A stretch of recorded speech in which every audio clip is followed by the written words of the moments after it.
research, there's this theory on the Democratic side that I subscribe to, that there was this vast right-wing conspiracy and business interests started organizing in the early to mid 1970s.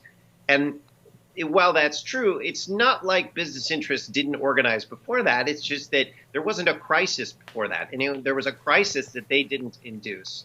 It just happened. So it started in the banking system in the late 1960s, and then it moved into the very sort of early financialized corporations that were conglomerates. So I went over how the train system essentially went bankrupt in 1970. And then you saw bankruptcies of companies, walking bankruptcies, so sort of like bankruptcies of Pan Am, Con Edison, and then New York City in 1975.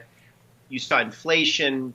And what was really happening is that the New Deal model of regulation, which was based on a country that was laid out in a certain spatial way with certain interest rates in the 1930s and 40s, didn't really fit the 1970s because you had higher interest rates, you had much more a sort of looser banking system, you had different transportation options, people had moved from cities to suburbs, and we really hadn't readjusted the regulatory structures for that new America. And so when you have this crisis, which kind of blew everything up or blew a lot of things up, the country wasn't ready for it, and it sparked a kind of pretty bitter debate over the course of the decade as there was inflation, as there were downturns.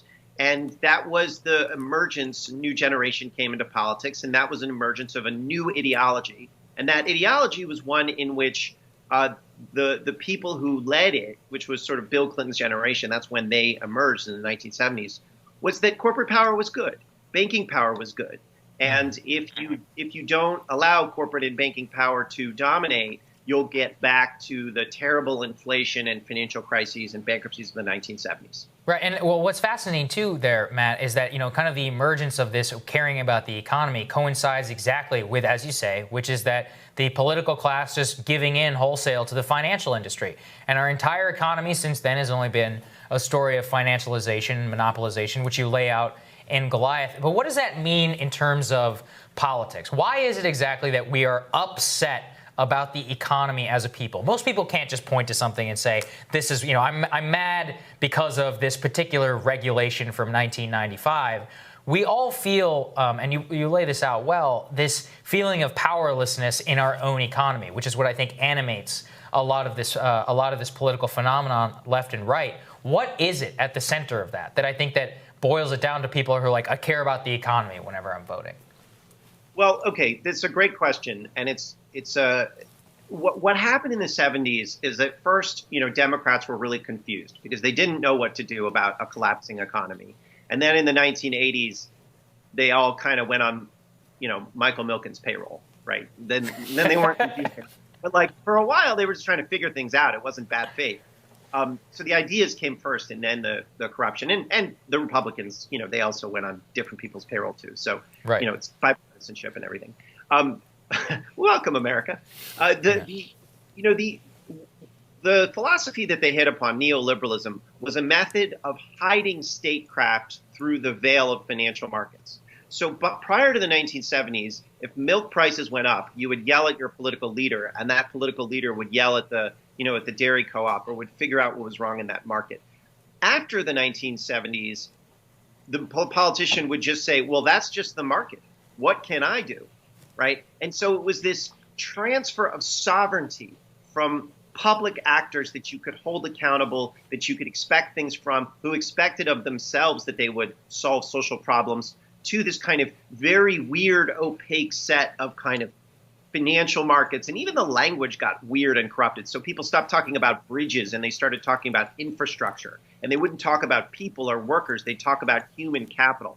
So language itself got corrupted, and our political system has been sort of dedicated to hiding how policy decisions are made, and even that policy itself can have any impact on our lives.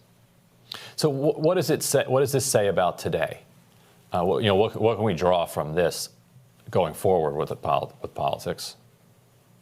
Well, I think that we have to recapture the ideology of the pre-1970s period. We have to recognize that policy is the point of politics. We can actually run our society if we choose to do that. And what I see today is a pervasive cynicism, a belief that you just can't do anything about the sort of massive corporate governance and just general governance problems. That's just how things work. Congress is just bad. Politicians are just bad. Corporations are just greedy. There's nothing we can do. Maybe we can do some consumer boycotts, but that's it.